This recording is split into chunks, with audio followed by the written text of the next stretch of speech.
안녕하세요 여러분, 천영입니다.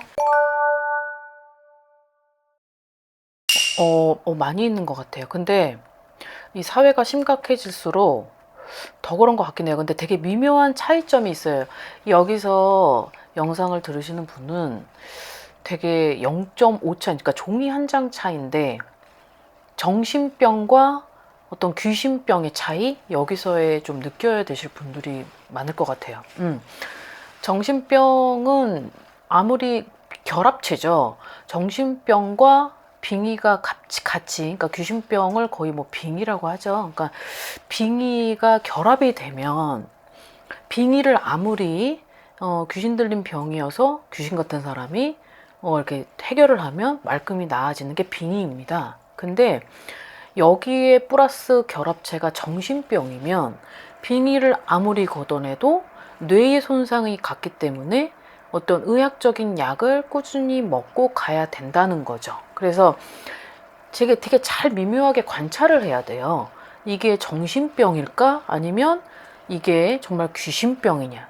그러니까 이런 거를 판단을 하는 능력 또한 어떤 저 같은 이런 선생님들이 아주 잘 판단해야 되고 머리도 좋아야 돼요. 그래서 이런 거를 경험해 본 사람만이 어떤 정신병이구나, 정신병과 빙의의 결합이구나, 아니면 이게 빙의만이구나 라는 게 그런 것들을 빨리빨리 알아채고 빨리빨리 눈치를 채고 원인을 파악하고 해결할 수 있을 것 같습니다. 자, 우선은 귀신 들린 사람들의 특징은 아까도 얘기했지만 정신병을 세이브를 시켜놓은 채 아주 약간의 미묘함의 차이가 있는 거죠. 첫 번째는 공격성이에요. 공격성.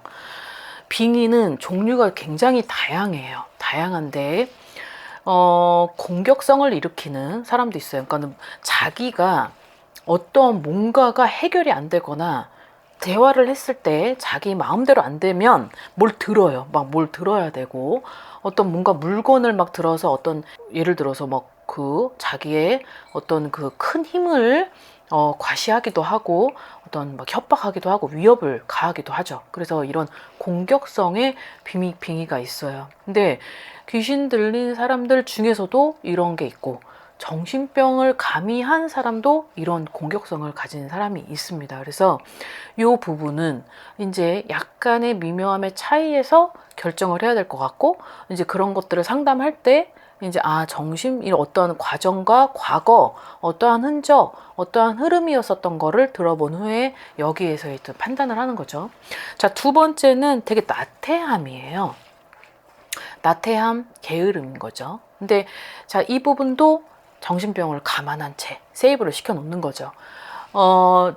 빙의의 종류의 두 번째 나태함은, 그러니까 내가 나 머릿속으로는 인지를 해요. 자, 그런데 이 부분이, 이 빙의는, 귀신병은 내가 예전에 그렇게 살지 않았어요.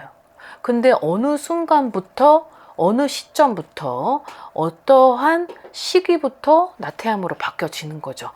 왜 이렇게 나태함이 생겨났는지, 이게 왜 증폭이 됐는지에 대한 원인을 찾으려면 과거로 돌아가야 됩니다. 과거로 돌아가서 뭔가의 트라우마, 어떠한 상처, 그리고 어떠한 무언가가 생성돼서 여기까지 왔는지를 봐야 되기 때문에 여기에서의 나태함도 귀신병의 일종이죠. 나태하다 보니까 자기가 해야 될 일을 하지 않아요. 그리고 나태함이 생겨나게 되면 고립시키죠. 자기 자신을 어떠한 방 안에서 진짜 꿈쩍도 안 한다라던가, 아니면 내가 나태하고 게으르고, 그러니까 오늘 해야 될 일을 오늘 하지 않아요. 그리고 이렇게 나태함과 게으름과 그리고 현실하고에 있어서의 어떠한 분류를 시킵니다. 분류를. 어떤 고립이죠. 어떤 고립이다 보니까 자기만의 어떤 격리를 고립과 함께 시켜버리는 거죠. 그러다 보니 이렇게 돼버리면 남들은 아무리 얘기해도, 부모가 예를 들어서 자식한테 그런 얘기라도 들리지 않아요. 왜? 나는 지금 마음의 병을 앓고 있는데 그런 얘기가 들리지 않죠. 귀로는 들러도 이거를 행동은 할 수 없어요. 그리고 빙의는 또 뭔가 듣기는 해요. 들어요. 듣는데 행동을 안 해요. 그거를 본인 스스로도 인지를 할 수 있는 빙의가 있고 인지를 할 수 없는 빙의가 있어요. 그러니까 레벨이 다 다르겠죠.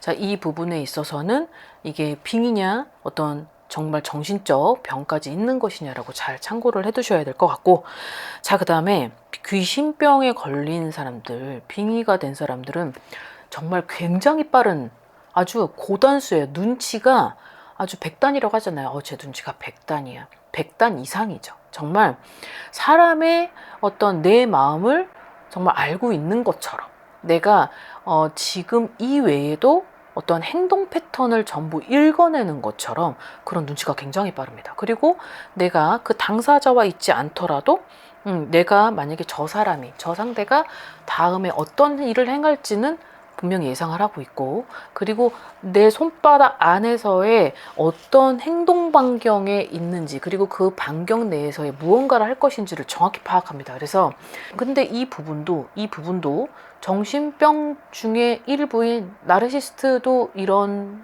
게 있죠. 그래서 이 부분도 아주 종이 한 장 차이기 때문에 나르시스트 성향이냐, 아니면 정신병이냐, 아니면 빙이냐, 여기에서의 결합체냐, 이 부분을 정확히 알고는 계셔야 될 것 같다는 거죠.